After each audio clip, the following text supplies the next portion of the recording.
ఒకటి చదవండి. అపోస్తలుల కార్యముల గ్రంథం 20వ అధ్యాయం 7వ వచనం నుండి 12వ వచనం వరకు చదవండి.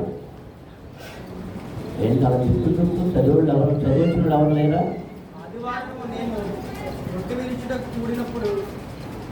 చదువు.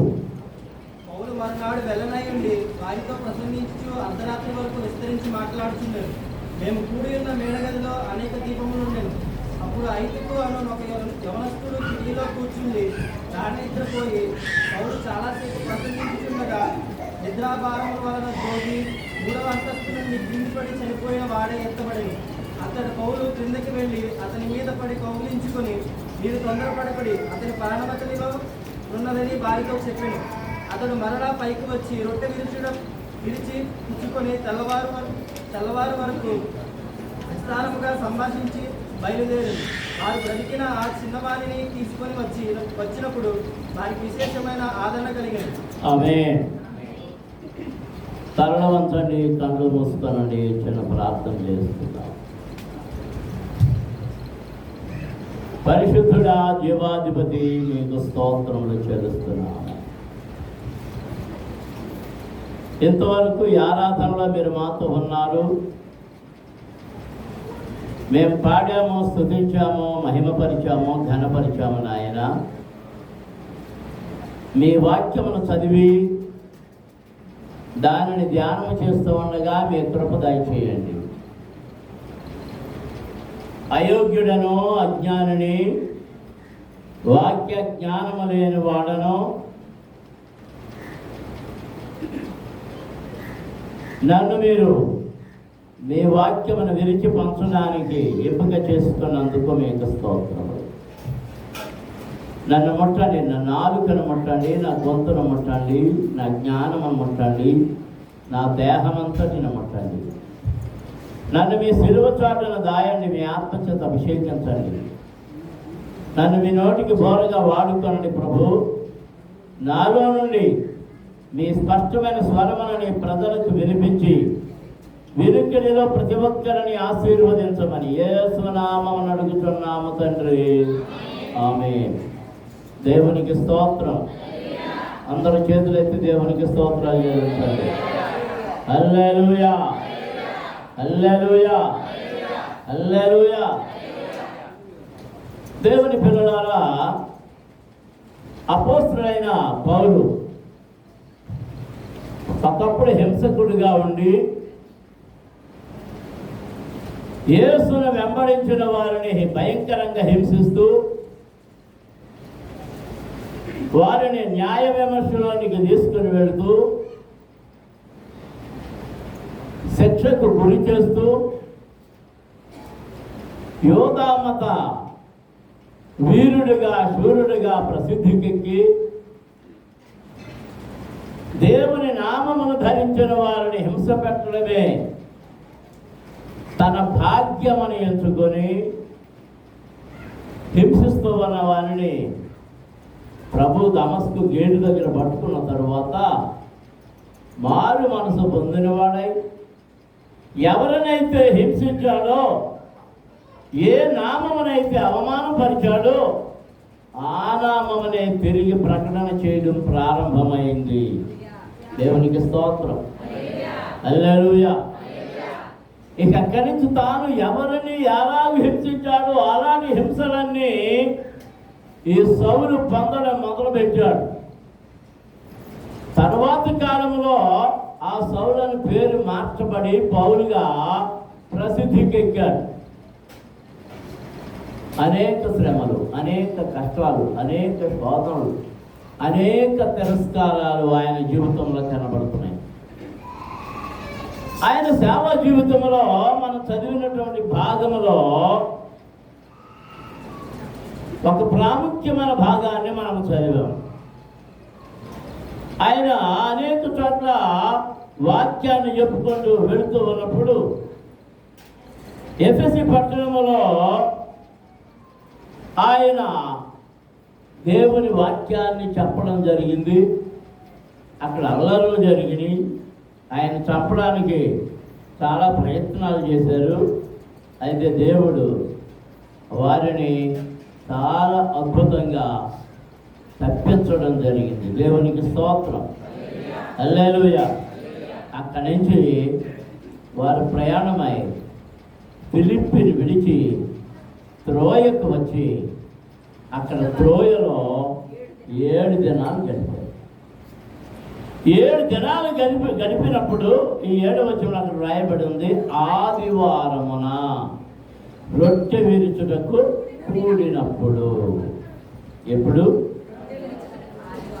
ఆదివారమునని ఇక్కడ రాయబడింది ఇంగ్లీష్ బైబిల్లో. వారం యొక్క మొదటి రోజున అని రాయబడింది. మనకు అనుకూలంగా ఉండడం కోసం వారం మొదటి రోజు పేరు ఆదివారం అని ఇక్కడ రాసేశారు తెలుగులో. ఇంగ్లీష్లో అన్నాడు ఫస్ట్ డే ఆఫ్ వీక్ అని రాయబడింది. ఈ ఆదివారమున ఎప్పుడు కూడి వచ్చారంట? రొట్టె విరుచుటకు కూడినప్పుడు. పౌలు మరునాడు వెళ్ళనయ్యుండి వారితో ప్రసంగించుచు అర్ధరాత్రి వరకు విస్తరించి మాట్లాడుచుండెను. ఈ మాట ఎంతమందికి అర్థమైందో? వారు రొట్టె విరవడానికి ఎప్పుడు కూడి వచ్చారు? రొట్టె విరవడానికి ఎప్పుడు కూడి వచ్చారు? అలా ఆదివారమే. ఎప్పుడు?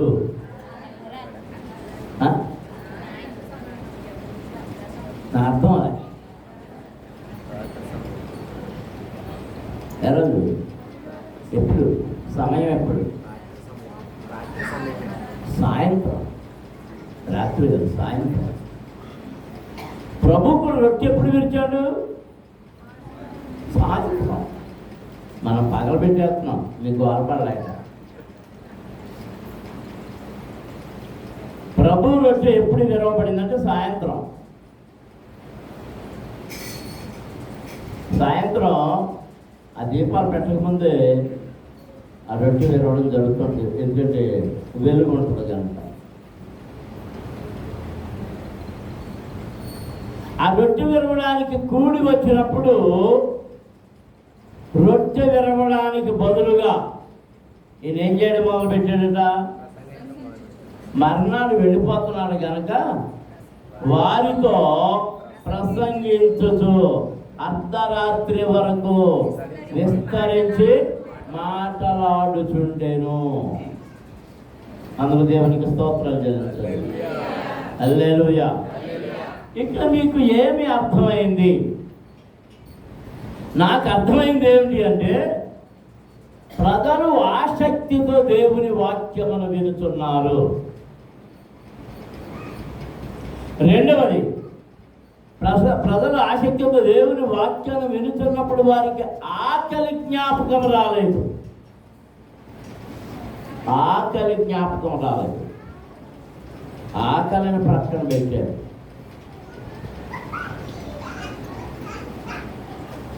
ఆసక్తి లేనప్పుడు మనసంతా దేని మీద ఉంటుంది? ఎంత వదులుతలేదు, ఇంత వదులుతలేదు. ఈ మధురాజులను చూస్తున్నారుగా, ఇక్కడ అంతా సర్దేశారా లేదా? ఈ చెడుపు కొళ్ళు ఇక్కడే ఉన్నారు, ఈ యూత్ ఇక్కడే ఉన్నారు, సర్దేశారా లేదా? అయితే ఏం సర్దేసినట్టున్నారు, అవన్నీ రెడీగా ఉన్నట్టున్నాయి. ఇంకా ఇంకా మా పాట వదులుతలేదు, ఇంకా వదలలే. ప్రభువా వదిలేటట్టు చేయనైనా, ప్రభువా వదిలేటట్టు చేయడానికి కింద కూర్చొని ప్రార్థన చేస్తున్నారు. చూపు దేని మీద ఉంది? దేని మీద ఉంటే కంచం మీద ఉండబట్టి. కంచం. దేవుని వాక్యము మనల్ని సంధిస్తూ ఉన్నప్పుడు శరీర సంబంధమైన అవసరతలు ఏమీ జ్ఞాపకం రావు. ఆత్మీయ ఆహారముల నిండుగా భుజిస్తూ ఉన్నప్పుడు.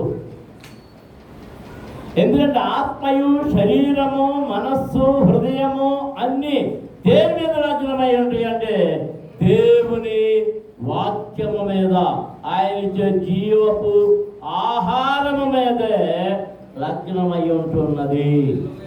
దేవునికి స్తోత్రం. హల్లెలూయా. హల్లెలూయా. ఎప్పటి వరకు ప్రసంగం చేసేటట్టయినా అర్ధరాత్రి వరకు ప్రసంగించుతుండేను. అర్ధరాత్రి అంటే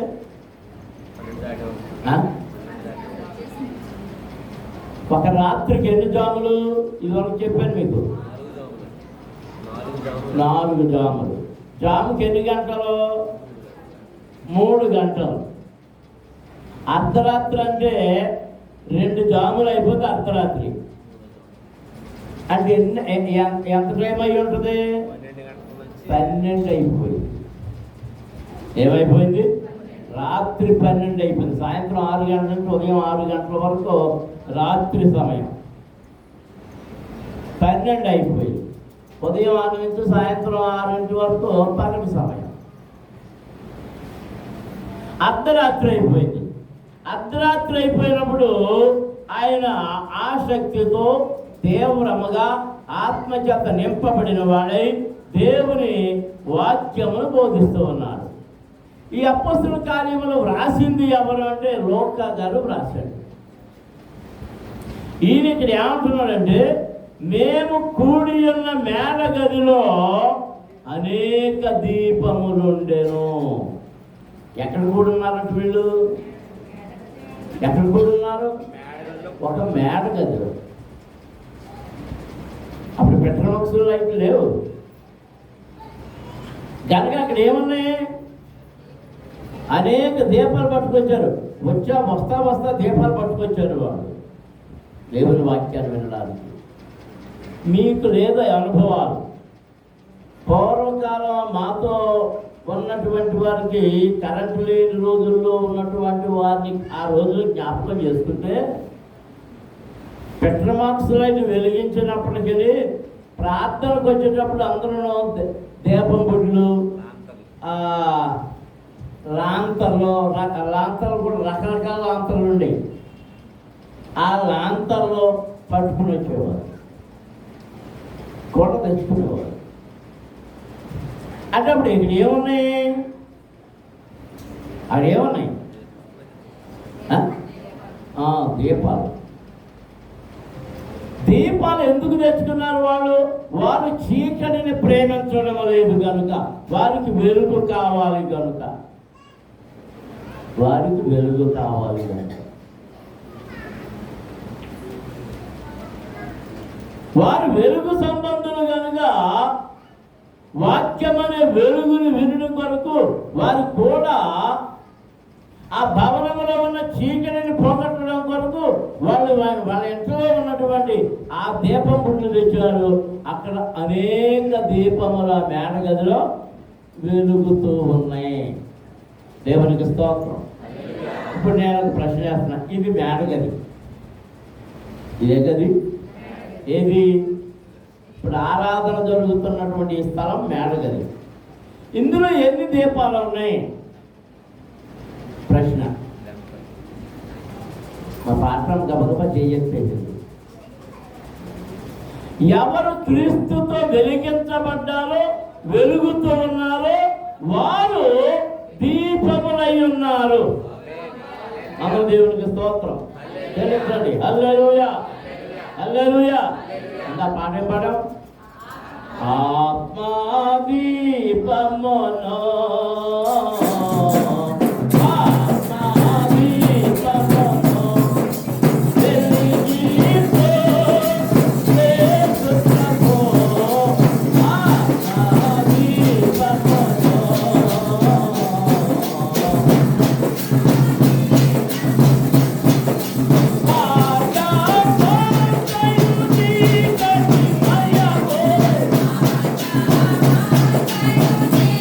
Thank you.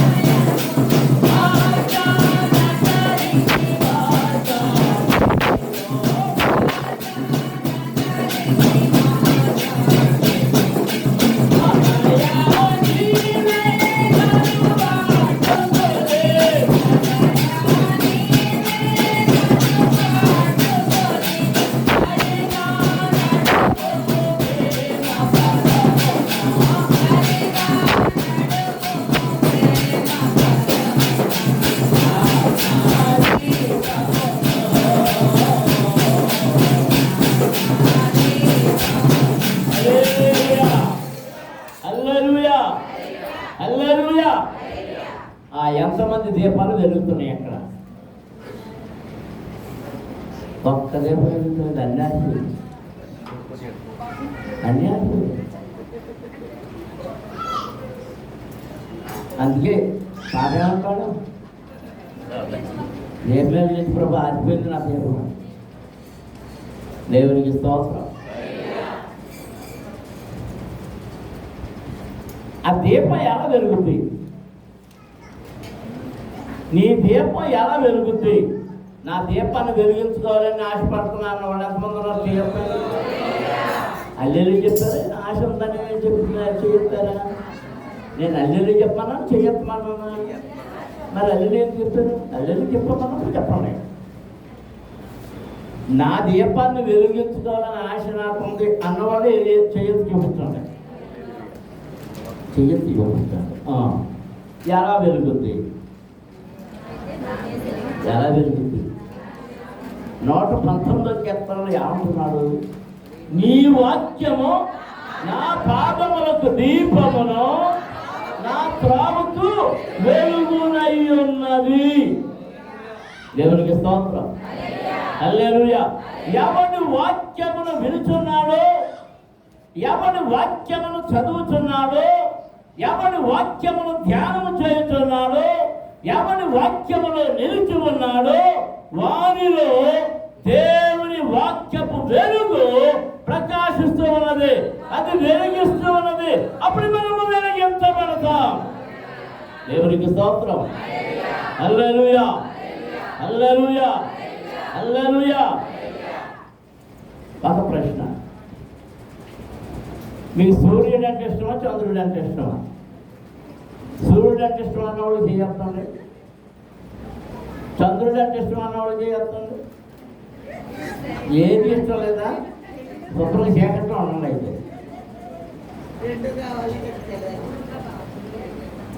చిన్నప్పుడు పిల్లలకి, ఇప్పుడు కాదులండి, ఆ పిల్లలకి ఆనందం నేర్పించడానికి ఏమని పాడేవారు? చందమామ రావే, జబిల్లి రావే, కొండెక్కి రావే, కోటి పూలు కోటి పని కాదు, కోటి పూలు దావే,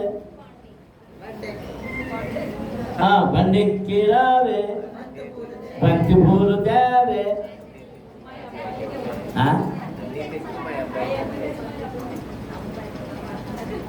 ఎవరిని చూపించి?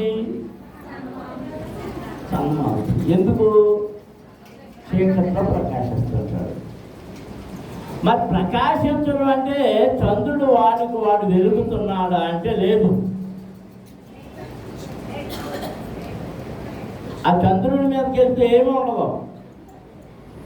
మరి ఎలా వెలుగుతున్నాడంటే సూర్యుడి యొక్క ప్రకాశం వాని మీద పడినప్పుడు, మనకు రాత్రి అయినప్పుడు ఆ ప్రకాశం తిరిగి మరలా మనం కనిపించడం వల్ల చంద్రుడు ప్రకాశిస్తున్నాడు అనుకుంటాం. చంద్రుడి వలె ఏ వెలుగు లేని వాళ్ళం మనం. నీతి సూర్యుడైన దేవుని యొక్క వెలుగు ప్రకాశం మనం నిలబడితే, మనం ప్రకాశించడం మొదలు పెడితే ఇతరులకు వెలుగుగా కనబడతాము. దేవునికి స్తోత్రం. హల్లెలూయా, హల్లెలూయా. అందుకే కీర్తనకారుడు అంటున్నాడు, వారు ఆయన వైపు చూడగా వారికి వెలుగు కలిగేను. ఏం కలిగింది? ఎవరి వైపు చూసినప్పుడు? నువ్వు వెలిగించబడి ఉండాలి. నువ్వు ఎక్కడికి వెళ్ళినా అందరికి వెలుగుగా ఉండాలి. నీలో వాక్యము ఇతరులకు వెలిగిస్తూ కనబడాలి. దేవునికి స్తోత్రం. హల్లెలూయా, హల్లెలూయా. చూడండి, నా మనవడు అడిగి ఎలా చంపేస్తున్నాడు. వాళ్ళు లోపలికి వచ్చి ఏం చేస్తాడంటే, బాగానే ముందు ఆ టేబుల్ దగ్గరికి వెళ్ళి అవన్నీ నిలుపుతాడు. అది నచ్చింది రావడం. అది కావాల్సింది ఏదో ఉంటుంది, అది కనబడదు. అప్పుడు మంచం మీద నన్ను లాక్కొస్తుంటాడు. మంచం మీద కుర్చీ మీద కూర్చుంటే నన్ను లాక్కొస్తుంటాడు. ఆ లాక్కొచ్చినప్పుడు ఏంట్రా అని అడిగితే చూపిస్తాడు. ఆ టేబుల్ మీద ఇదా ఇదా ఇదా ఇదా ఇదా అంటే కాదు కాదు కాదు కాదు అంటాడు. చివరికి ఏది నువ్వు అంటాడు తెలుసా? అక్కడ బ్యాటరీ లైట్ ఉంది, ఆ బ్యాటరీ లైట్ నువ్వు అంటాడు. ఆ బ్యాటరీ లైట్ కూర్చు నువ్వు అంటాడు. మళ్ళీ మళ్ళీ ఏంట్రా అన్నాడు. అప్పుడు నేను స్విచ్ చేసి ఇచ్చాక అప్పుడు ఆనందంతో గంతేసి పైకి వేస్తాడు, పక్కకి వేస్తాడు, నా మొహమ్మద్కి వేస్తాడు, అక్కడి పరిగెత్తాడు, వాళ్ళ నానమ్మ మొక్కలోకి వేస్తాడు. ఏంటిది? వెలుగు. ఆ వెలుగు వెలుగు నీ జీవితానికి ఆనందం కలిగించేదిగా ఉండాలి. ఇతరులకు మార్గము చూపేదిగా ఉండాలి. దేవునికి స్తోత్రం. హల్లెలూయా. ఆ వాక్యపు వెలుగు నీలో ప్రకాశిస్తూ ఉంటే ఆ వెలుగు లేక ఆరిపోయినందుచేత 5 వెళ్ళలేదు. ఎవరో బుద్ధి లేని తల్లి. సరే, ఆ మేనగదిలో అనేక దీపములు ఉండేను, అవన్నీ వెలుగుతున్నాయి. అప్పుడు 5కు అని ఒక యవ్వనస్తుడు కిటికీలో కూర్చుండి గాఢ నిద్రపోయి పౌలు చాలాసేపు ప్రసంగించుతుండగా నిద్రాభారము వలన జోగి 3వ అంతస్తు నుండి క్రింద పడి చనిపోయిన వాడై ఎత్తబడేను. అర్థమైంది ఇందులో ఈ మాటలో మీకు ఏమర్థమైందో? ఇది ఎక్కడ కూర్చున్నాడంట? కిటికీలో కూర్చున్నాడు.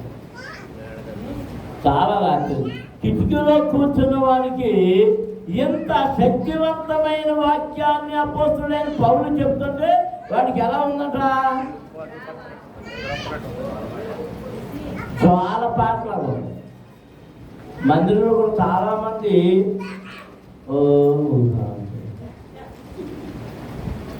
ఎందుకు ఊగుతున్నారు? నిన్ను తినేసి ఎవడరామన్నాడు?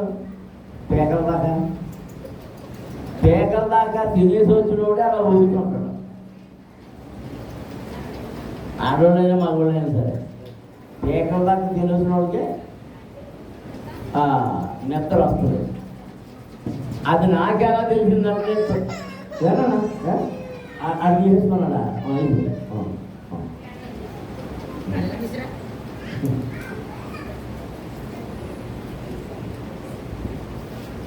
నేను డిగ్రీ చదువుకునేటప్పుడు ఆ టిఫిన్లు అలవాటు కంటే అప్పుడు ఎవరికి ఉండేవి టిఫిన్లు అలవాటు. ఎవరైనా తింటే అద్దానాలు తినేవారు. నా హాయి అలవాటు కూడా లేదు. మళ్ళీ 1 గంటలకు వచ్చి భోజనం చేయాలని ఏం చేసేవాడు, మా చెల్లెడు వంట వేసి వెళ్ళిపోయేటప్పుడు నేను అన్నం వేసి వెళ్ళిపోయాను. 10 కల్లా కాలేజీకి వెళ్ళేటప్పుడు ఒక్క క్లాసు వేయనివ్వండి కాదు, యాంటీ నిద్ర వచ్చేది. ఎంత అవసరంగా నిద్ర ఆగేది కాదు. ఎందుకు నిద్ర వస్తుందో నాకు తెలిసేది కాదు, అర్థమయ్యేది కాదు. వాళ్ళు కూడా చూడకండి, ఇది నా కూడా చూడండి. ఎందుకు నిద్ర వస్తుంది అర్థం కాక చూసి 2 నెలలు 3 నెలల తర్వాత ఎలా కాదు అన్నం తినడానికి వస్తున్నట్టు ఉంది. మా పొద్దున్న తినడం మధ్యాహ్నం తింటానని మానేశారు. ఉదయం తినడం మానేశారు. ఎక్కడ నిద్ర అక్కడ పోయింది. మధ్యాహ్నం రావడం, 1 గంటకు భోజనం చేయడం, మళ్ళీ కాలేజీకి పరిగెత్తడం. ఏ నిద్ర పోయింది అంటే పొద్దున్నే తినేవాడికి ఏమవుతుంది? నిద్ర. పొద్దున్నే తిని పారకొడతాం మొదలంటే ఆ నిద్ర రాదు. పొద్దున్నే తినేసి ఏం చేస్తున్నాం? వచ్చి మందిరంలో కూర్చుని గోడ చూసుకున్నాం, ఏదో చూసుకున్నాం, ఫ్యాన్ చూసుకుని ఎలా వచ్చేటప్పుడు ఏమవుతుంది? నిద్ర పెద్దాం వచ్చారు, ఆవరించారు. ఈడే చూసుకున్నాడంట.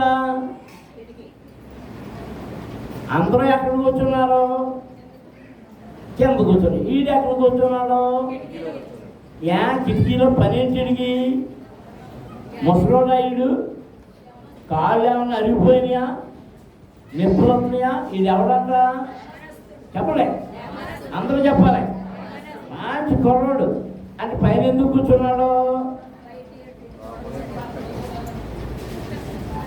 ఆడపిల్లలు ఎవరున్నారో చూస్తారు కూర్చున్నాడు ఏమిటి? మరి అది పైన కూర్చోవచ్చు పని ఏంటి?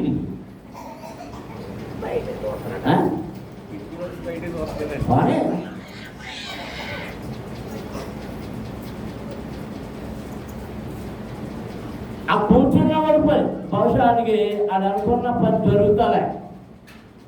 అది చేత అటు ఇటు చూసాడు, వాక్యం మీద మనసు లేదు, మెల్లగా కళ్ళు ఏమైపోయినాయి, ఇంకా తిండి కూడా తినలే. మరి ఇంటికి తినేసాడేమో. జోగి ఏమని రాయబడింది అక్కడ? గాఢ నిద్ర, కిటికీలో కూర్చుండి గాఢ నిద్రపోయి పౌలు చాలాసేపు ప్రసంగించుతుండగా నిద్రాభారము వలన జోగి. జోగి అంటే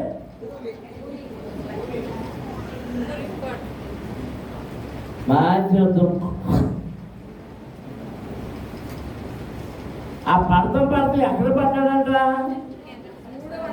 ఎక్కడికి పడలే, వెనక్కి పడ్డాడు అనమాట. ఎన్ని అంతస్తులు ఉన్నాడు? 3 అంతస్తులో ఉన్నాడు. 3 అంతస్తులో ఉన్నాడంటే ఎన్ని అడుగులు ఎత్తు? ఇంచుమించు 45 అడుగులు ఎత్తు పైన.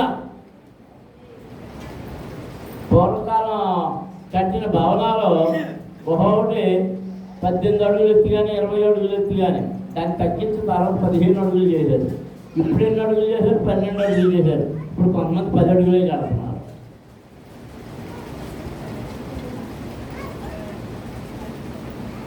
ఆ 45 అడుగులు ఎత్తి పడేటప్పుడు ఇక్కడ ఏమైపోయాడు? అక్కడ ఏమని రాయబడింది? పడ్డాడు,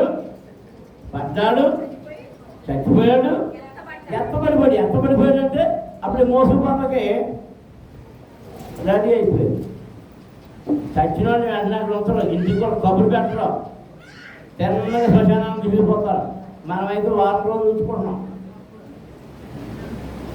ఆ పక్కన కంచాలు పెట్టుకుంటున్నాం.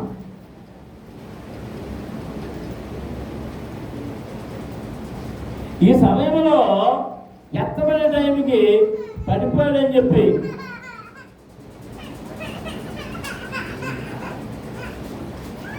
ఇదే వెంటనే పౌలు గారు ప్రసంగాన్ని ఆపి కిందకి దిగి వచ్చాడు. చచ్చిపోయాడని చూసి ఏం చేశాడట? ఆ క్రిందకు వెళ్ళి అతని మీద పడి కౌగిలించుకొని, మీరు తొందరపడుకుని అతని ప్రాణము అతనిలో ఉన్నదని వారితో చెప్పాను. అతడు మరలా పైకి వచ్చి రొట్టె విరిచి పుచ్చుకొని తెల్లవారు వరకు ఇదే గొడవ. సగం రాత్రి అయ్యేటప్పుడు కూడా పని చచ్చిపోయాడు. ఏం చేయాలి? కదా ముగించేయాలి కదా. ఈయన ఏం చేశాడంట? ఆయన రావలేదు, ఏం పర్వాలేదు, నడమని అని చెప్పి మళ్ళీ మొదలెట్టాడు. ఎప్పుడు వరకు ప్రసంగం చేశాడు? తెల్లవారే వరకు. అంటే ఎన్ని గంటల ప్రసంగం చేశాడు? మీరు చెప్పండి, ఎన్ని గంటల ప్రసంగం చేశాడు? 12 గంటల ప్రసంగం చేశాడు. 12 గంటలు. పోనీ అటు ఇటు చేసిన 10 గంటల ప్రసంగం చేశాడు. 10 గంటలు. ఇప్పుడు జాగ్రత్తగా వినండి, నేను ముగించేస్తాను ఈ కొద్ది మాటలు. అది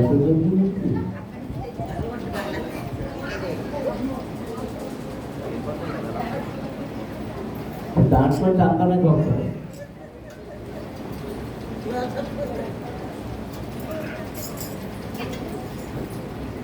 నిద్రపోవటం వల్ల, దేవుని సన్నిధిలో నిద్రపోవటం వల్ల జరిగేది ఏంటంటే పడిపోవడం. తాను ఉన్న స్థలంలో నుండి పడిపోవడం. ఏ స్థలంలో ఉన్నాడు? 3 అంతస్తుల అనుభవములో ఉన్నాడు.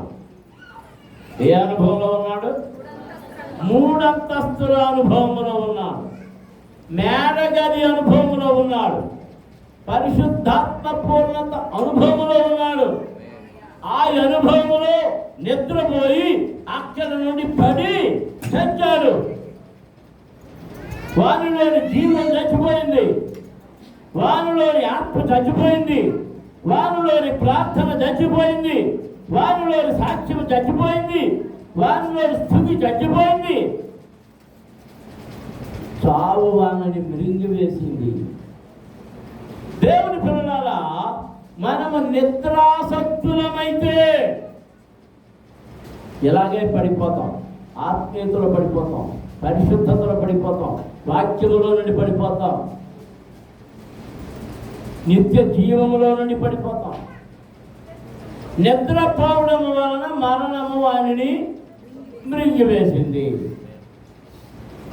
ప్రభు ఒక ఉపమానం చెప్పారు. నేను ఇప్పుడు రిఫరెన్స్లు చెప్పాను, ఉపమానం చెప్పారు. ఆ ఉపమానంలో విత్తువాడు ఉపమానం. వాడు విత్తేసి వెళ్ళిపోయాడు. ఆ పనివార యజమాని విత్తమానాడు, విత్తేశాడు, అలిసిపోయాడు. వాళ్ళు ఏం చేశారట? అలిసిపోయి నిద్రపోయారు. ఇప్పుడు ఎవరో చూస్తారట?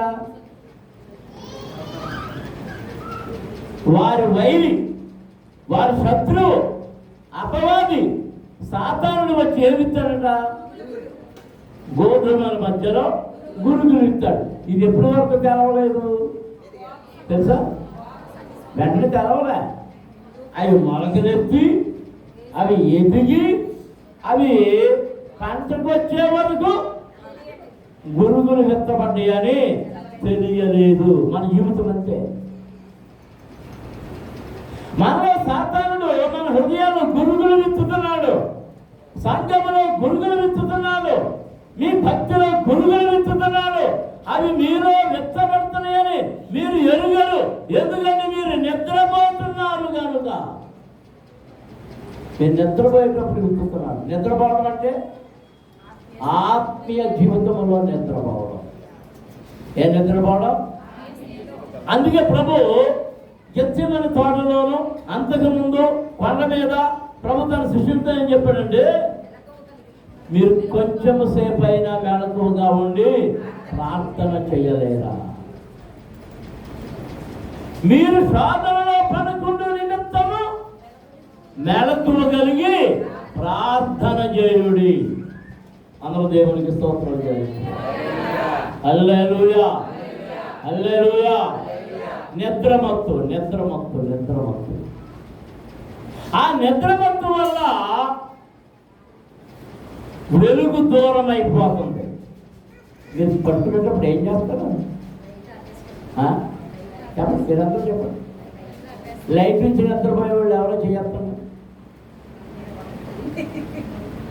నేను మాత్రం లైట్ ఆడుతున్నాను. మా ఆవిడ లైట్లు వేస్తాను.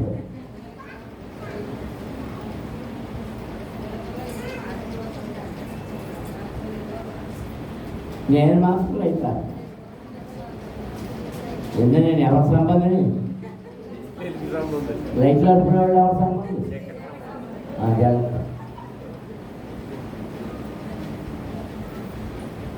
నువ్వు కరెంట్ అయిపోతున్నానో, లేకపోతే ఏదో వస్తుందనో, ఏదైపోతున్నానో చెప్తావు. ఇదివరకు అన్నీ మన ఈ షెడ్ వేయక ముందు అన్ని రైతులన్నీ దేదీప్యమానం చేస్తుంది. మరి అంతమంది గుర్తుంది. మన చచ్చిపోయాడు జాయ్ గారు, లండన్ జాయ్ గారు. ఏమనేవాడంటే, అయ్యారు రాత్రులు ఎలాగే వెళ్తుంటే నాకు ఎరుషలేము లాగా కనపడుతుందండి. దాన్ని క్యాంపస్ అంటే ఎలా కనపడుతుంది? అంటే అది చుట్టూ లైట్లు వెలుగుతూ ఉంటాయి. ఆ పక్క వెలుగుతుంటాయి, ఈ పక్క వెలుగుతుంటాయి, ముందు వెలుగుతుంటాయి, కాంపౌండ్లో వెలుగుతుంటాయి. వెలుగు వెలుగు వెలుగు వెలుగు. మన జీవితంలో యేసు అనే వెలుగు ఉండాలి. అది ప్రకాశిస్తూ ఉండాలి. వాక్యం అనే వెలుగు మనలో ప్రకాశిస్తూ ఉండాలి. చీకటిని ఎంత మాత్రమో మనము మన జీవితంలోనికి రానియకూడదు. అది దేవునికి విరోధమైనది, సాతానుకు అనుకూలమైనది. అందరూ దేవునికి స్తోత్రం చేస్తున్నాం.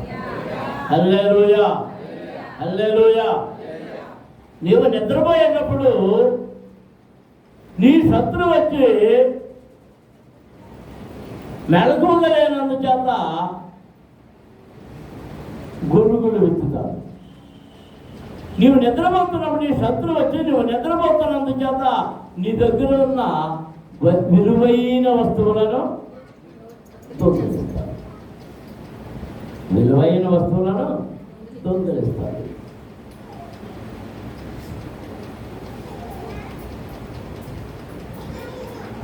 చాలాసార్లు నేను దొంగతనాలు చేయడానికి ప్రయత్నాలు చేశారు. చుట్టూ రైతులు ఉండడంతో వాళ్ళ వల్ల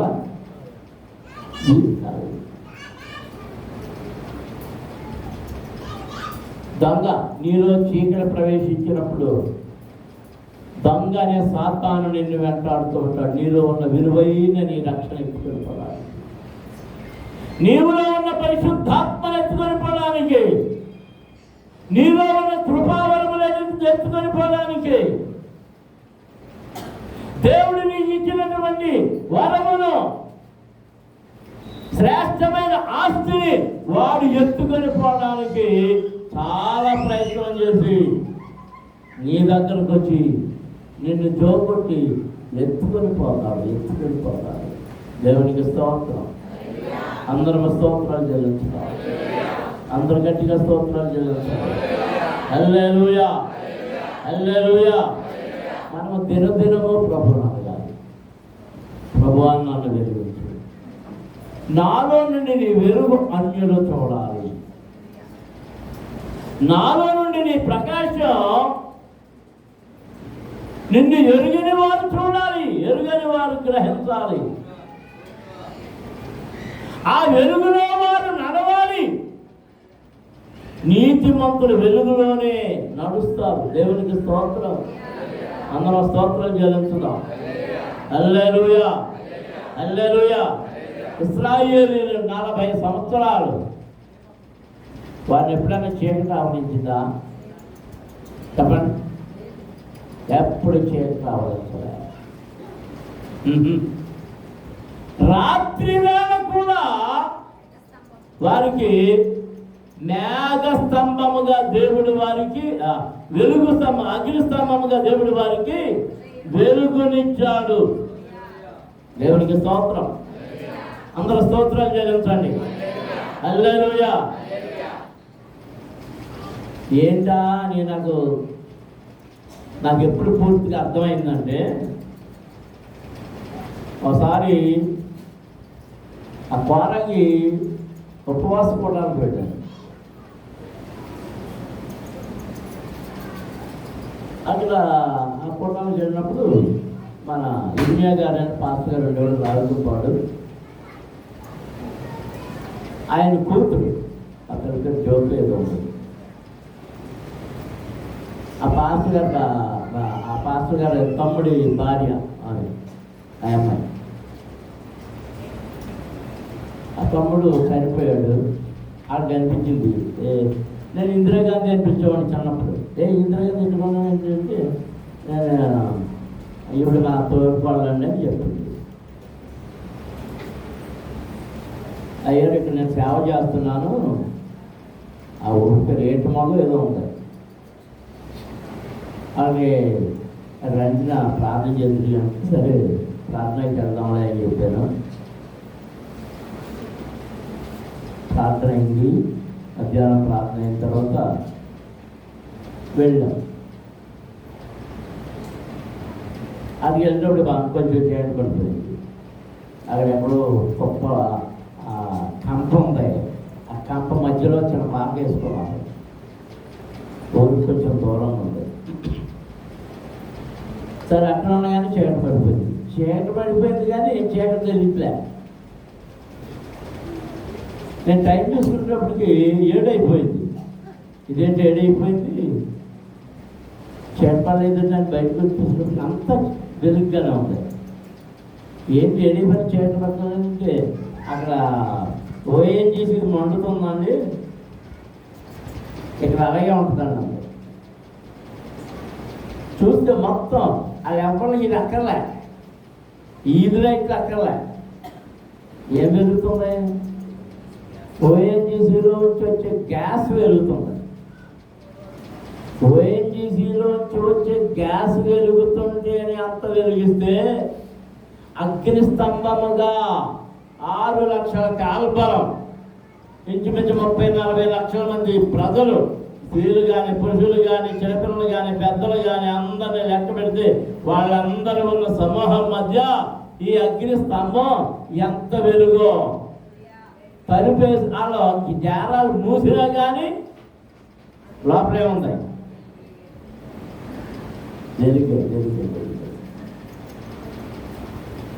చీకటి కనబడదు. చీకటి కనబడిన తావు ఒకటి ఉంది. అక్కడ చీకటి ఉండదు. మీరు చెప్పగలరు, మీకు తెలుసు. అక్కడ చీకటి ఉండదు, అక్కడ దీపం ఉండదు. ఐదు ఎందుకు చెప్తున్నావమ్మా? 5 కిలో పడిపోని నువ్వు చెప్పు.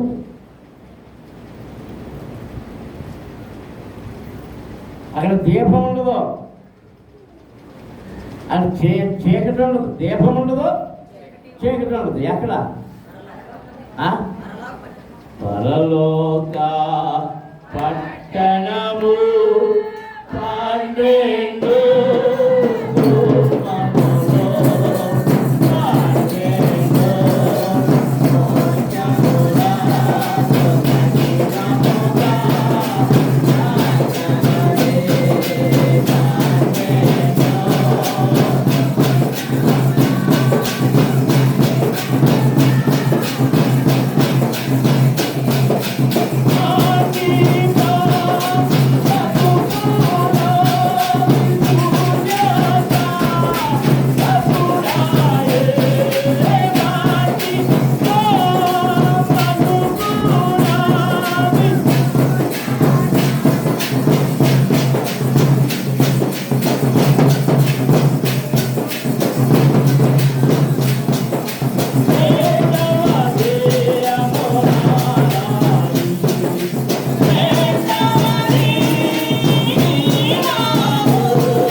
ఏదైనా పాట ఎత్తున్నప్పుడు అందులో కావలసిన వచనం ఎత్తుకోవాలి.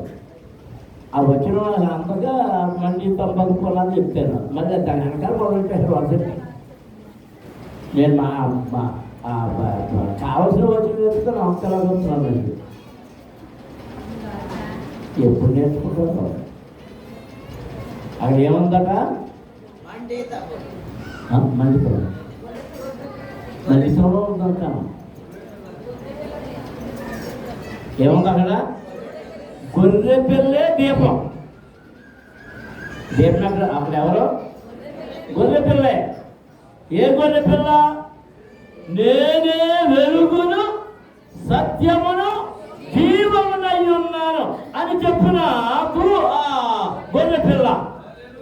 దేవునికి స్తోత్రం. అందులో స్తోత్రం జరుగుతుందా? హల్లెలూయా, హల్లెలూయా, హల్లెలూయా. సమస్త జనుల యొక్క పాప భారమును మోసుకొని పోతున్న దేవుని గొర్రె పిల్ల అనబడిన యేసు ప్రభువే అక్కడ దీపమై ఉన్నాడు. దేవునికి స్తోత్రం. ఆయనే వెలుగుతున్నాడు. ఆయన నీరు వెలగని, ఆయన నీరు వెలుగుతుంటే నీలో నుండి వెలుగు ప్రకాశించబడాలి. దేవునికి స్తోత్రం. ఎలాగా చూడండి, లాంతర్లు చూసారా? లాంతర్లు చూసిన వాళ్ళు ఎంతమంది? లాంతర్లు చూసిన వాళ్ళు ఎంతమంది? ఏది వెలుగుద్ది? లాంతర్ అలాగే వెలుగుద్ది. ఎలిగేది ఏంటి? లాంతరా కొట్టేదన్నా, అందులో ఉన్న ఒత్తి వెలుగుద్ది. ఒత్తి వెలుగు మనం ఏం వెలిగిందంటున్నాం? లాంతర్ వెలిగిందంటున్నాం. ఇప్పుడు బల ఎవరికి వచ్చింది? లాంతర్ వచ్చింది. లాంతర్లో ఉన్న ఒత్తి వెలుగుతుంది. ఆ ఒత్తికి చుట్టూ ఏం పెట్టబడుతుంది? గాజుతో తయారు చేసిన ఆ గ్లాస్ ఉంటుంది. ఆ గ్లాస్కి ఎందుకు ఉంటుంది?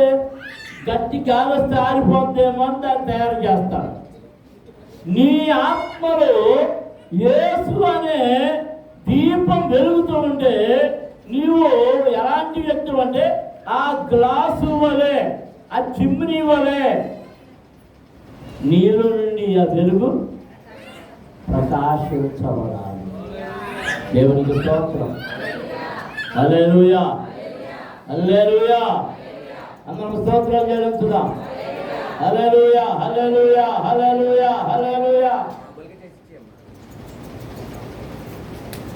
అక్కడ ఆయన వెలుగుతున్నాడు కనుకనే, వెలిగించబడ్డాడు కనుకనే వీడు మూడంతస్తుల మీద నుంచి జోగి పడిపోయి చచ్చిన వారిలోనికి మరలా జీవం వచ్చింది. పౌలులో ఉన్న జీవం, పౌలు వాణిని కౌగలించుకొనగానే వానిలో ఉన్న జీవం, పౌలులో ఉన్న జీవం, ప్రభు యొక్క జీవం వీరిలోనికి ప్రవేశించి వాడు లేచి మళ్ళీ అక్కడికి వచ్చాడు. చెప్పండి, మళ్ళీ అక్కడికి వచ్చాడు. మనమైతే ఏం చేస్తాం? అబ్బాయి పడిపోయిన కాళ్ళు విరగలేదు, చేతులు విరగలేదు, ఎముకలు విరగలేదు, తలా భాగం లేదు, ఏమి చచ్చాడు అనుకున్న వాడే మళ్ళీ పైన మేడగదిలోకి వెళ్ళి కూర్చున్నాడు. మళ్ళీ వాక్యం వినడం మొదలు పెట్టాడు. ఎప్పటి వరకు విన్నాడు? తెల్లవారు మాత్రం ప్రార్థన చేసుకుంటావు. నువ్వు నిద్రపోయావా? పడిపోతావు. నిద్రపోయావా? సాతాను నిన్ను దర్శిస్తాడు. నిద్రపోయావా? నీలోని పరిశుద్ధాత్మని బయటికి వెళ్ళిపోతాడు. నీలో నిద్ర రాకుండా నువ్వు మేళకువగలిగి ప్రార్థన చేయి. మేళకువగలిగి ప్రార్థన చేయి. నువ్వు మేళకువగలిగి ప్రార్థన చేస్తుంటే సాధకుడు నీ దగ్గరికి రాలేడు, నిన్ను శోధింపలేడు. వ్యాధి అనే సాధన నిన్ను శోధించలేదు. బలహీనత అనే సాధన నిన్ను తాకలేదు. భయము అనే సాధన నీ దగ్గరికి రాదు. అవన్నీ పారిపోతాయి, అవన్నీ పారిపోతాయి. హల్లెలూయా, హల్లెలూయా, హల్లెలూయా. అందరూ మాట్లాడగలండి, అందరూ మాట్లాడగలండి, ప్రార్థన చేయండి, స్తోత్రాలు చేయండి.